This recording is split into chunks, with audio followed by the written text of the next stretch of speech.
Welcome to the Brigham Young University Family History Library webinar series. My name is Braden Knutson. I'll be your host for this webinar today. I'd like to welcome everyone here and ask you if you wouldn't mind answering a couple of our polls that we have down here at the bottom of the screen as we go through some of our announcements. Our next webinar will be on Thursday, January 26th at 5:30 p.m. Mountain Standard Time. And that webinar will be by Catherine Grant. So that one should be a good one, and we'd invite you to join us for that one on Thursday. Also, RootsTech is coming up at the beginning of February. February 8th through the 11th is RootsTech, and if you're planning on going and you have not yet registered, we have a link to the registration on our main webpage at the BYU Family History Library website. We'll be there. I know the people from Family History Guide will be there too, so you can come and see the faces behind all of these programs that you've come to know and love, and it'll be a lot of fun. There'll be classes and lots of other fun activities that you can participate in as well. So today we'll be pleased to hear from Bob Taylor, who will be giving a presentation titled Getting Started with Research Using the Family History Guide. Bob Taylor, CEO of the Family History Guide L3C, has been actively doing family history for over 25 years. He has combined his passion for genealogy with his background in instructional design to produce a new learning resource for family history, the Family History Guide. Bob earned his bachelor's degree from Brigham Young University and master's degree from California State University, Los Angeles, both in music education. He has been a featured presenter at RootsTech 2016, UV-TAG, and the BYU Family History Conference, in addition to numerous family history fairs in Utah. A career change led him to instructional design and technical writing, where he has worked for large technology corporations such as Novell, Intel, and SanDisk. At Intel University, he redesigned key training courses for employees and managers worldwide, as well as teaching management courses in Washington, Arizona, Oregon, California, and Utah. He has authored many online and written learning systems, helping others accelerate learning in technology, music, and family history. Bob and his wife Susie have 5 daughters and 6 grandchildren. So we'll turn the time over to Bob now, and as he gets his screen all loaded up for us, we'd like to remind everyone that there is a comments box up in the top right and a questions box in the bottom right, and we'll make sure that all of the questions get answered by the end of the presentation. So we'll turn the time over to Bob now. Great, thanks very much. It's good to be here. You'll see here we have a grand total of 1 PowerPoint slide in our presentation webinar, and this gives you an overview of what we're going to cover. So I'll go through this briefly so you can see what we'll be doing and covering this evening. Tips for beginners, tree and sources. This is the family search family tree. Gathering information, choosing a line to do research on, questions to ask, basic research principles, how to create research plans, analyzing previous research that has been done, and a quick look at the vault in the Family History Guide.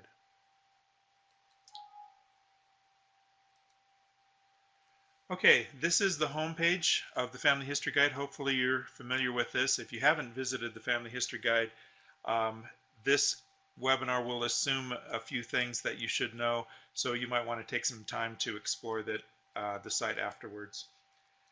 In this course, we're not going to be doing a lot of detailed case study type work and not examining records in depth and that type of thing. The goal here is to help you see how the Family History Guide could be more of a research toolbox to provide you the tools and resources and concepts that you need that you can apply to your own research. And this will be a getting started phase of research. Later on, we'll be doing a webinar focused on U.S. research. That will probably happen in April. And then in May, we'll do one that gets a little bit deeper into the strategies and searching and so forth. So that would cover things like search techniques, Google problem solving, breaking through brick walls, and so forth. Whereas the U.S. research one would concentrate on vital records, census records, immigration, military, and so forth. All right, one of the things you may not know is that the Family History Guide is pretty much geared towards research everywhere you look. And you may not think of it that way, but almost every project has something to do with research in it. So to provide sort of a background, let me go over here to Project 1. If you haven't used this shortcut menu here, this is very handy. You can use this instead of going to the projects up here. So I'm going to start over in Project 1. And here you see a list of the goals that we have. I'm going to scroll down in Project 1, Navigating Family Tree, to choice number F. And you may be one of the lucky or unlucky, however you consider it, people who don't have much information at all in Family Search. If that is the case, we do have some help, some tools for you here in the Family History Guide. If your tree is empty or very small, you can begin to fill it out. You can follow the steps in this video and article and so forth. One of the things that's fairly new in the Family History Guide are these summary links here. So I'll demonstrate one of them. They're a click, show, and hide function.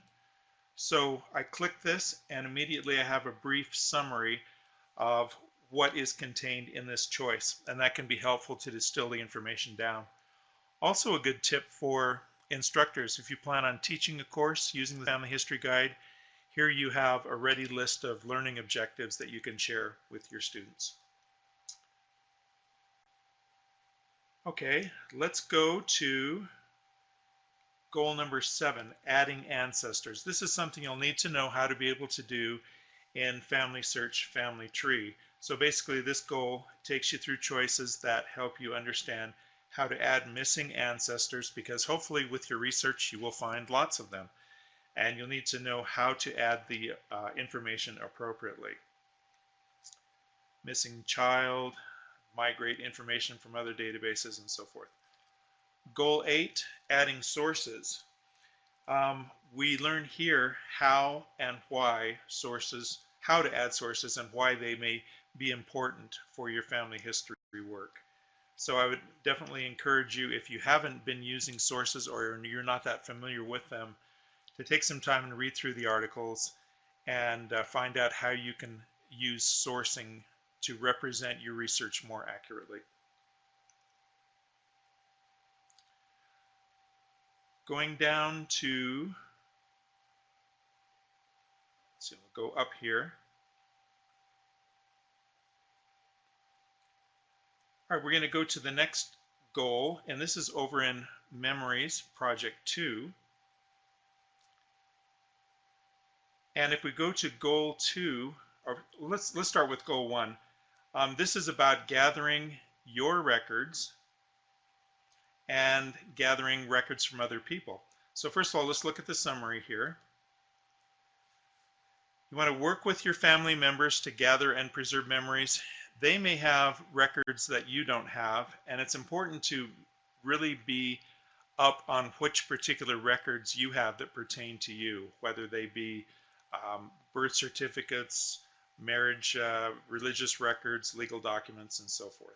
So you want to start with yourself first and make that as complete as possible. And then choice B, gather photos and documents that you have of your ancestors that may come from other people. This is what we call the collection phase. And this can bring some good questions to mind. As you collect documents, photos, and so forth from others, you'll get some ideas of what areas of research in your own line might be incomplete, or which areas you could add information to fairly easily.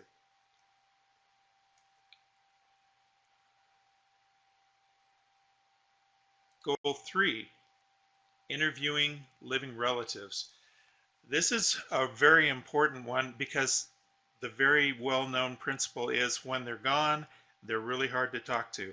When they're here, you can gather all sorts of wonderful information. Looking back at my life, I wish I had spent more time gathering information from my parents that I could have used a lot in my research, but I'm glad that I gathered what I did.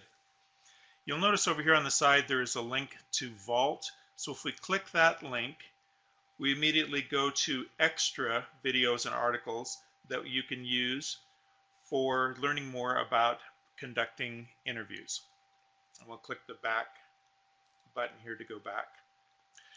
So in many places, when you've read an article or two and you want to learn more, you can click on the Vault link. The Vault is also available up here at the top to go see extra videos and read extra articles about the topic you're interested in. Holding and recording the interview, uploading, and so forth. Now, goals 4 through 10 basically get you into how to take this information that you've gathered, photos, documents, stories, life sketches, and so forth, and get them uploaded to Family Search. This is hugely important. It's much better to have your information up on Family Search, organized and easily accessible to many, many other people. You may find that those people that you connect with on Family Search are more than willing to help you with your own research a little bit later on. And another project that we won't cover in this webinar is HELP, which also deals with collaboration. And there are a lot of areas of collaboration that you can use. The Family History Guide helps you understand how to network with other people, what are the best and most effective resources and methods to use in linking up and sharing information. So we'll possibly address that in a future webinar. So here's goals 4 through 10, prepare uploads, add and tag your photos, documents, stories, life sketches, and so forth. So I'd recommend that you take the time to, if you haven't yet, to go through those individually and find the instructions for how to take care of all of that uploading and organizing of documents. Okay, that takes, we could consider Project 1 and Project 2 kind of warm-ups for the research that we'll be doing. There's also a Project 3, Descendants, that has to do with descendancy research, and that will be the subject of a future webinar as well. So let's jump over to Project 4, Discover.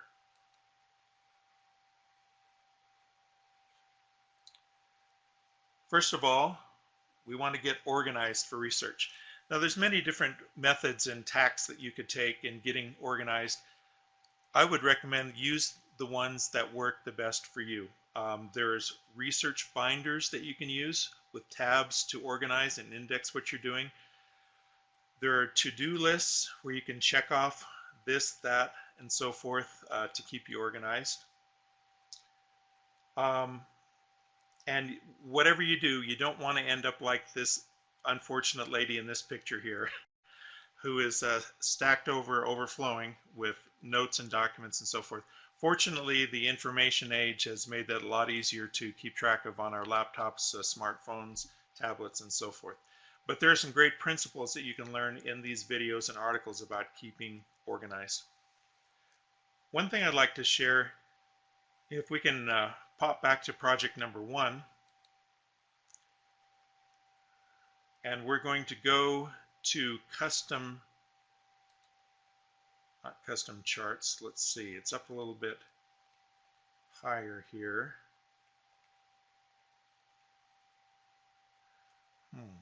Let's see, I think it, let me try this again. Okay, it's in the navigate section, sorry about that.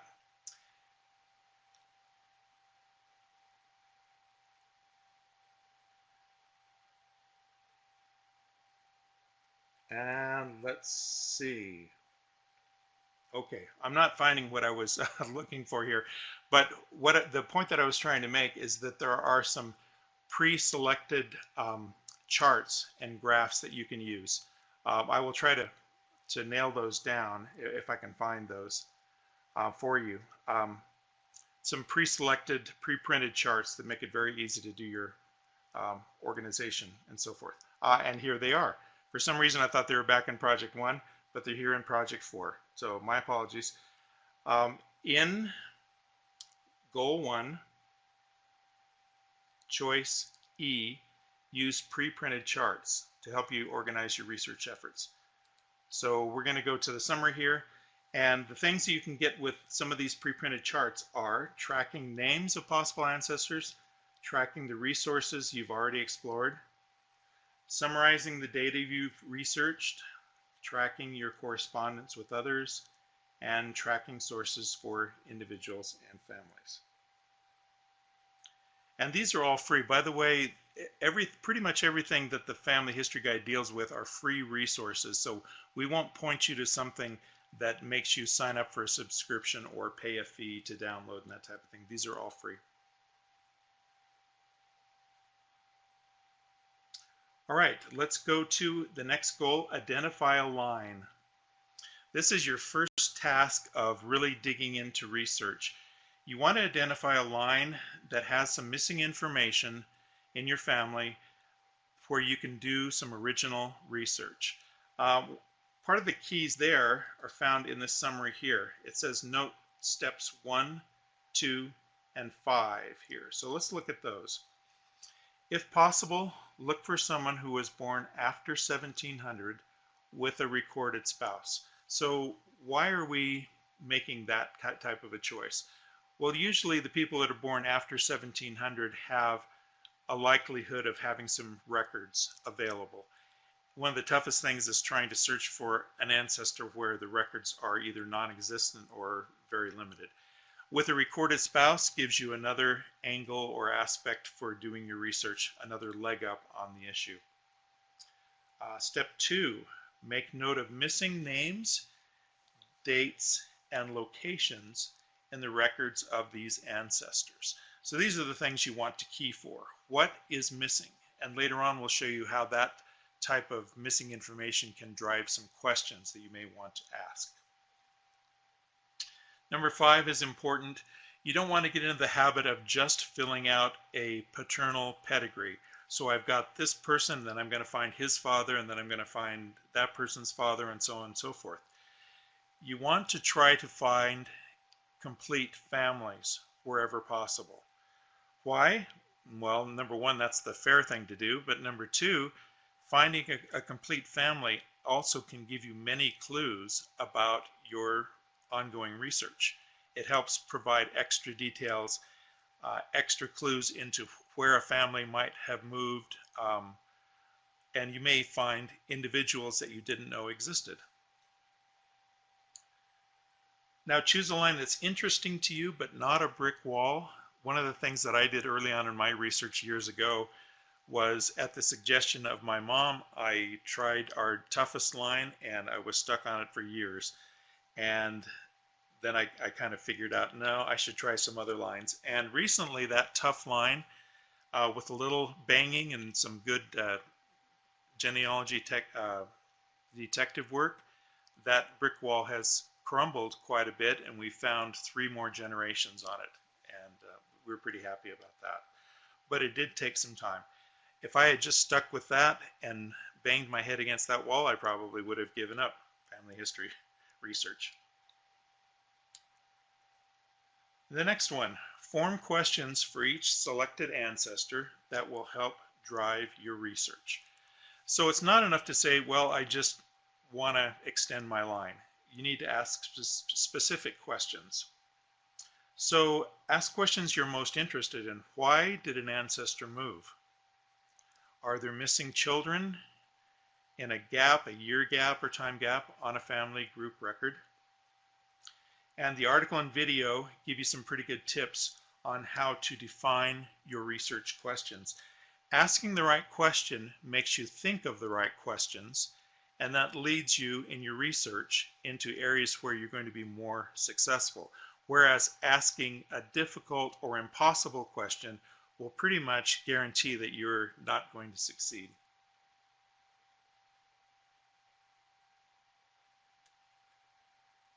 All right.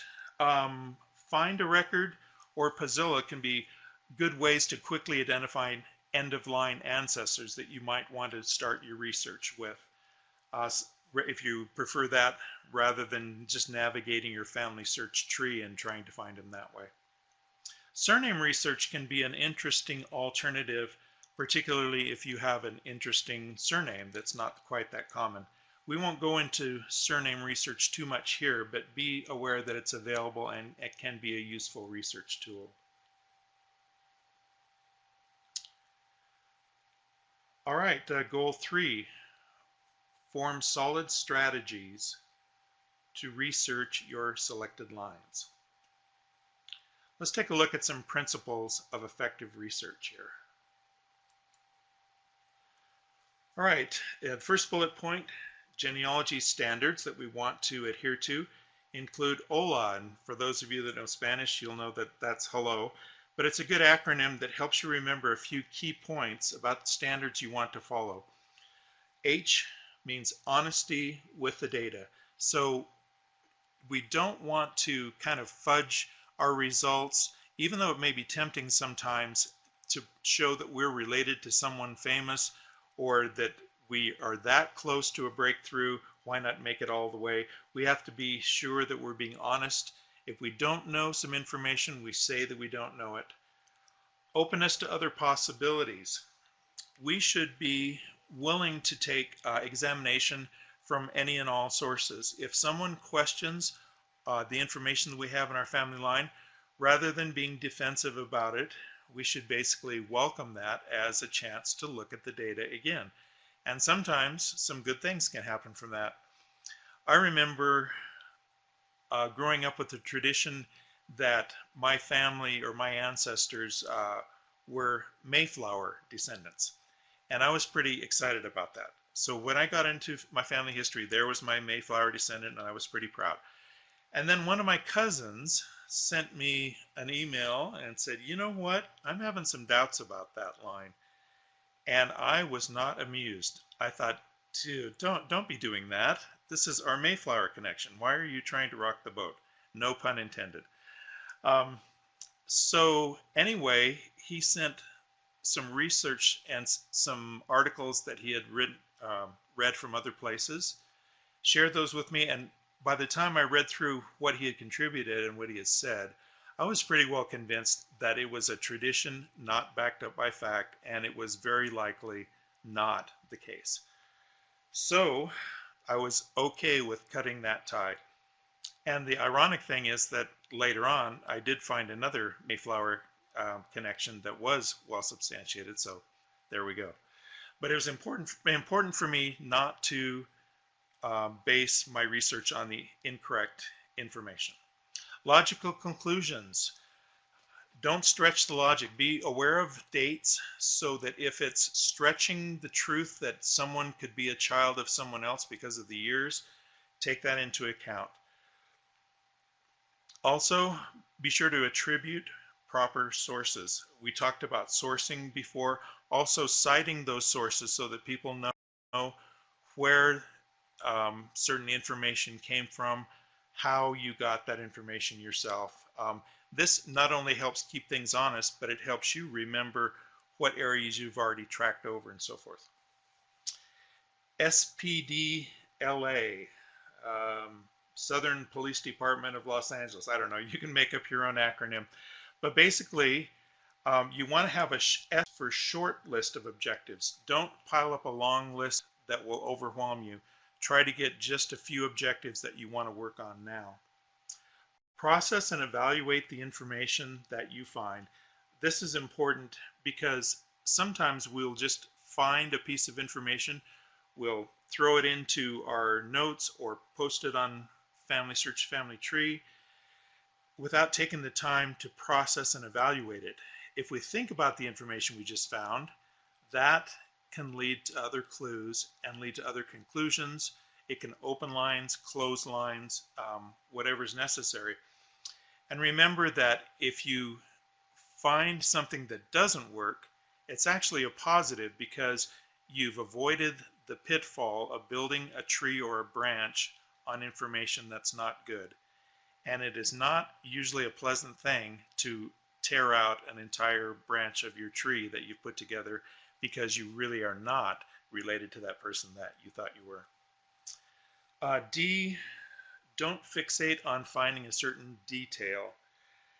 You can't go crazy about not finding a marriage date or other specific information because maybe that was never recorded or just not is available. But there's other ways that you can work around that.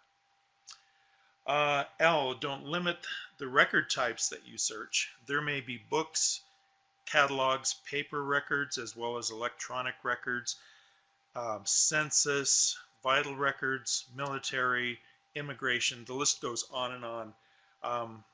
In the U.S. research class or webinar that we'll do later on, we'll spend some time talking about the record selection table, which gives you a good sense of which records you might want to check first and which after and so forth. And A, attach notes to individuals in your tree. On Family Search and on Ancestry and other websites, you can do that. Very helpful. Okay, that helps you get an idea of what basic principles might help you with effective research. I'd highly recommend going over these articles here. When you hover over an article, you'll see a bit about it. This is a standard thing that we use in the Family History Guide. Devise a research plan to use. Let's take a look at the summary. All right, vital to a research plan is listing the things that you know. And hopefully, if you've chosen a fairly solid line, you've got some information, background information already. So you list the things you know, and then list the things you want to know that you don't know yet. And then you can actually sketch down some best guesses. And those are not to record as fact and everything, but they're sort of areas to guide your research. Next point, you want to start with broad goals and narrow them down to focused goals. A focused goal might be, who are my grandparents' parents? You'll want to trace 1 or 2 generations at a time. Don't go back too far, too fast. Make sure that you've got documented and clear evidence for each generation that you're tracing. Here's some great articles and videos to use. Here's a sample research plan. This is from Cindy's list. This is quite useful. Think like a detective, creating research plans, and so forth, time-saving tips. These can also be very useful for you. Take advantage of previous research. Now, this is kind of a double-edged sword. From my own experience, I've seen kind of both sides of this. On the plus side, taking advantage of research that other people have done can be very useful because you don't recreate the wheel. A lot of research out there has been done, and one of the advantages of Family Search is that it collects that previous research and puts it into a central place. However, you may run across some other trees or genealogies and so forth, and you may think, wow, here's a whole bunch of information about a line that I was curious about, so all I have to do is copy in the information. Be very careful about that. You will want to vet and verify the information from other genealogies before taking it verbatim and just copying it into your site. Remember, the more you copy and the more assumptions you make, you may be off on thinner and thinner branches and end up having to go back and rip out more and more of your tree that is actually not related to you. And I've had that unhappy experience. It's not a lot of fun. However, I've also had the experience of being able to find information that others have put together that has saved me a tremendous amount of time. Names and naming patterns. This kind of similar to the surname research that we were talking about before. So you can explore that on your own. Okay, then like I mentioned before, skills in searching records. We will talk about that in a subsequent webinar. I want to back up here just a bit. When we're identifying and then forming questions and then strategies. Let's see if this is the yeah, this is a more in-depth overview of standards and practices written by the Society of Genealogists in Great Britain. Getting started, tips to help you Riverton Research Training Guide. So take the time to go through the articles and videos that will provide a lot of extra information for you. If we go to the vault, you can go to the index here, and you can go to Project 4 Discover, and you can go to any one of these topics and find, like I say, a wealth of extra information.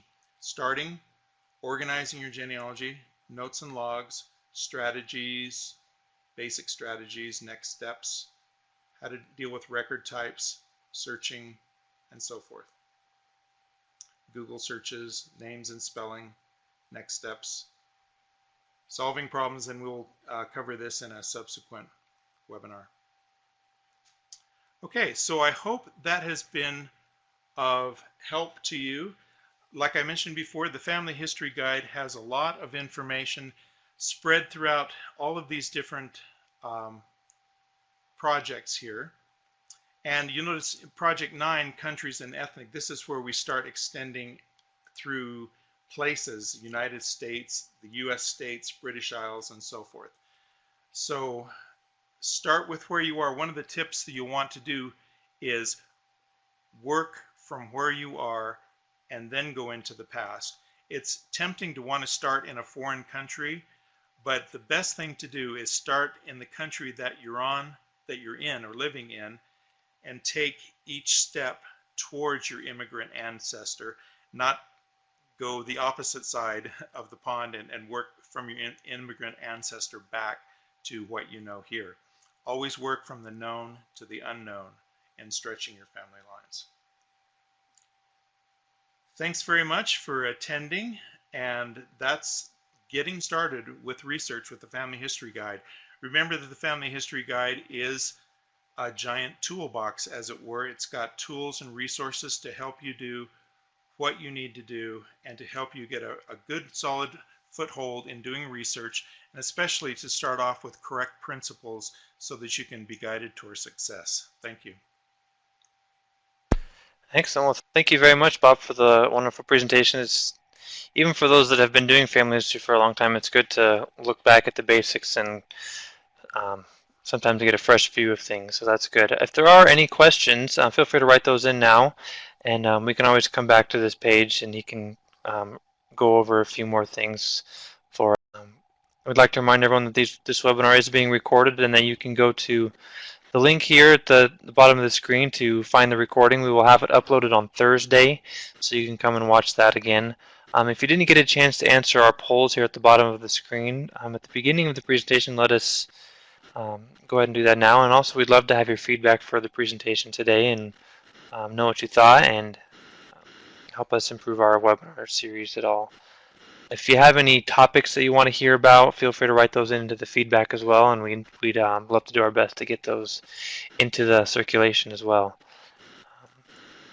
And if there aren't any questions, we will hope to see you next time. Thank you very much.